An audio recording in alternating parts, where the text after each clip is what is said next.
This video is going to be for lesson 1-3, which is measuring segments, and this is part 2. So we're going to start by talking about a midpoint.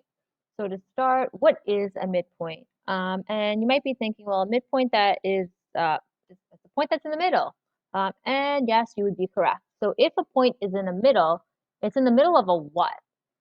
So we talked about you can't find the middle of a line, you can't find the middle of a ray, you can only find a point that's in the middle of a segment. So a point that's in the middle of a segment actually divides the segment into two equal or two congruent parts.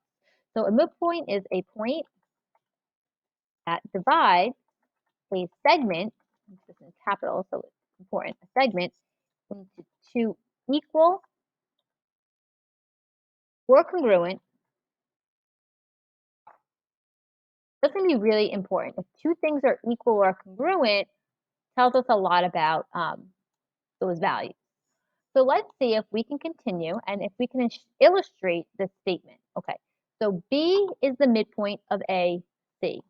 So what is this up here? This indicates that we have a segment. So B is the midpoint of segment AC. Okay, so first let's start with the segment. And segments have endpoints, right? And at the end of the endpoints, I have to put A and C. So I have A, I have C. So I have segment AC. Now B is the midpoint. So I have to create a middle point. So let's kind of estimate where we think that's going to be. How about right about here? Okay. Does it look like it's the middle? I can actually exactly tell by putting it this. Okay. So B is in the middle. Right? Midpoint is like the middle. I have to label this then B.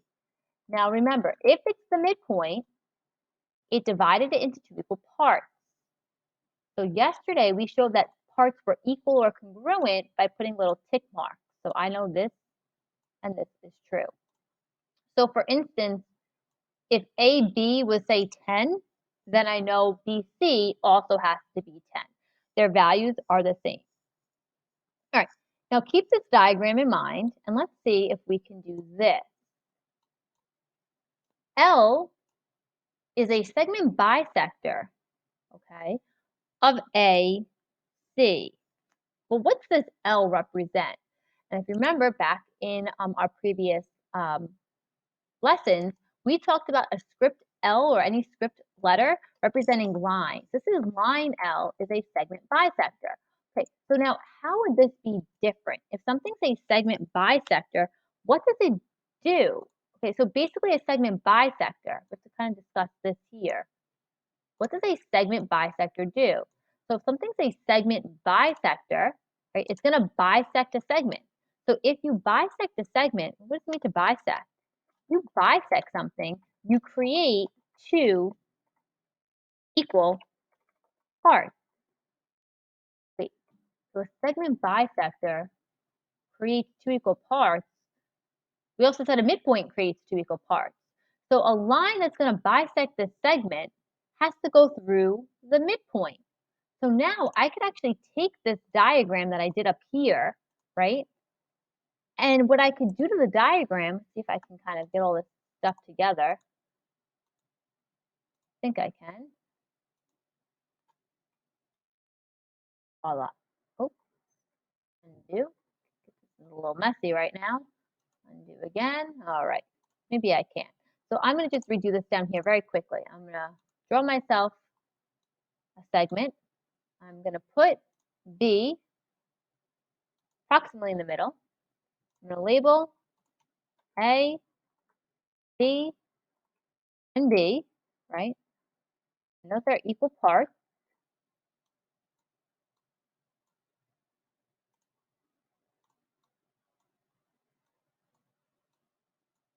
Oh, this is getting a bit frustrating. C, B, put two more endpoints, but this is very thick. So I'm going to do one here, and they're equal. Okay, now line L is going to bisect this segment. That means that my line has to go through midpoint. That's so. All right. Then I can just add some arrows to my line. So an arrow here an arrow here, and then I have to label this line, line L. So script L here, and here is true. Right? So it shows that line L bisects segment AC. So let's kind of get down, what does a segment bisector do? Let's actually write down the full definition of what a segment bisector do. So first of all, it intersects the segment at its midpoint, right? Therefore, since it intersects it at its midpoint, it bisects or divides the segment into two equal or congruent. Have it. So a segment bisector intersects the segment at its midpoint, and therefore bisects the segment and divides it into two equal parts. So let's see how we're going to use the midpoint and knowing that it creates two equal parts to solve for some segment length. So it says here Q is the midpoint of PR. So because I know right off the bat that I have a midpoint based off of this, that means that PQ and RQ are equal. So I'm going to write that down right off the bat. Since I have a midpoint, I know that PQ equals RQ, or QR, however you want to write it. But in addition, I know that these are equal pieces along the bigger segment. The bigger segment is PR. So something else that we talked about yesterday is segment addition. So PQ plus QR equals PR. Now let's think about how we can use algebra to help solve this. We can do what we did yesterday. We have to find PQ, QR, and PR. So let's take what substitution, right? PQ is equal to 6x minus 7. RQ is equal to 5x plus 1. So we're going to substitute. We're going to say 6x minus 7 what's happening, is equal to 5x plus 1. Now we can solve. Throw my line down the middle. Ooh, except now I have variables on both sides. So think back to algebra. When we have variables on both sides, we want to work to move the smaller variable. So I'm going to get this 5x to the opposite side by subtracting it. So I'm going to subtract 5x from both sides. I'm going to subtract 5x, and then I'm going to subtract 5x. Okay, and now I'm going to simplify. So 6x minus 5x gives me just 1x, or x. Bring down my negative 7 equals 5x minus 5x minus 5x is just 0, and so that cancels, and then so then it equals, bring down your 1. All right, and now we want to get x by itself, but you have your negative 7, so that means I have to get this the other side by adding 7. So add 7, add 7. Again, we can evaluate and see what happens. So draw my line. X stays x, because nothing is with the x. And then negative 7 plus 7 becomes 0. 1 plus 7 is 8. Okay, so now x equals 8. Awesome. So now I have a value of 8 for x, and now I can just substitute in. I'm going to write out everything up here. So PQ equals 6x minus 7, and we said that RQ equals 5x plus 1. X is 8, so let's substitute. We have here 6 times 8 minus 7.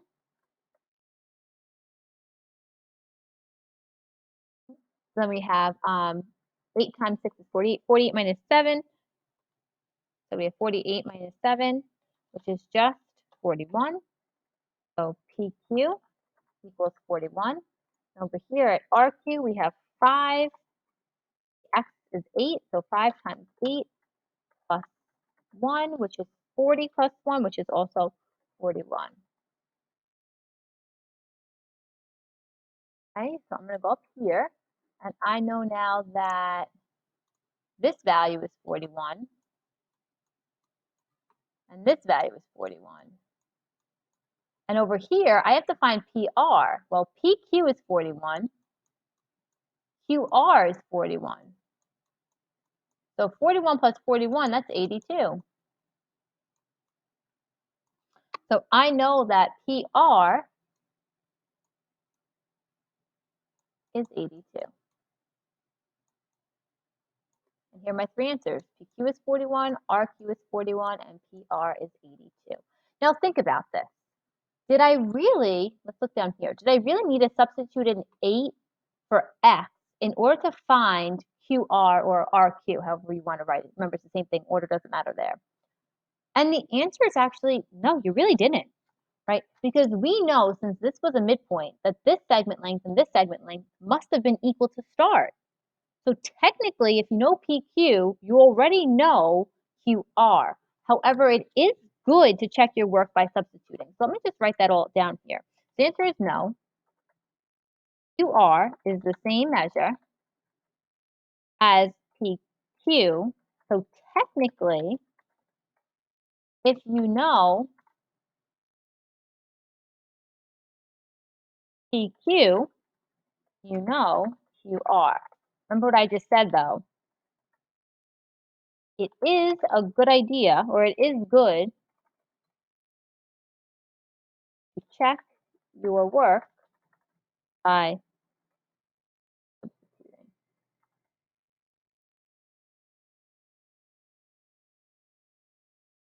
They would say, you can substitute and check your work, you know if it's right, and I don't even need to grade it. You can grade yourself. Still gonna grade it, but you know what I mean.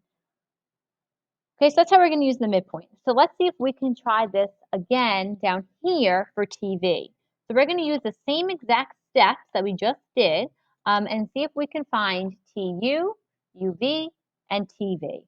All right, so what are we gonna start with? We're gonna start with, since U is the midpoint, we have equal parts, and the parts are here and here. So I'm going to start with the fact that I know that TU equals UV. And then I'm going to move forward. I'm going to say, well, what is the expression at TU? And that's 8x plus 11. 8x plus 11 equals UV is right here. The expression is 12x minus 1. Okay, now I have an equation so I can solve. Draw my line down the middle. I have variables on both sides. So I need to work to get the variables to one side. So I'm going to move my 8x over because that's my smaller variable. I'm going to subtract 8x, and now evaluate. So they cancel, right? I get essentially 0. Bring down 11 equals 12x minus 8x is 4x minus 1. Bring that down, okay? Now I'm working to get this alone, right? So I have to get rid of the negative 1. So that means I'm going to add 1 to both sides. Add 1 here. Add 1 here. Again, let's evaluate. 11 plus 1, 12. Okay, 4x just comes on down, right? Nothing's happened to 4x. And negative 1 plus 1 gives me 0, so that kind of cancels out there too, right? Yeah. All right, now x still is not by itself. You have a 4 with it. So that means I have to divide both sides by 4. And when you do that,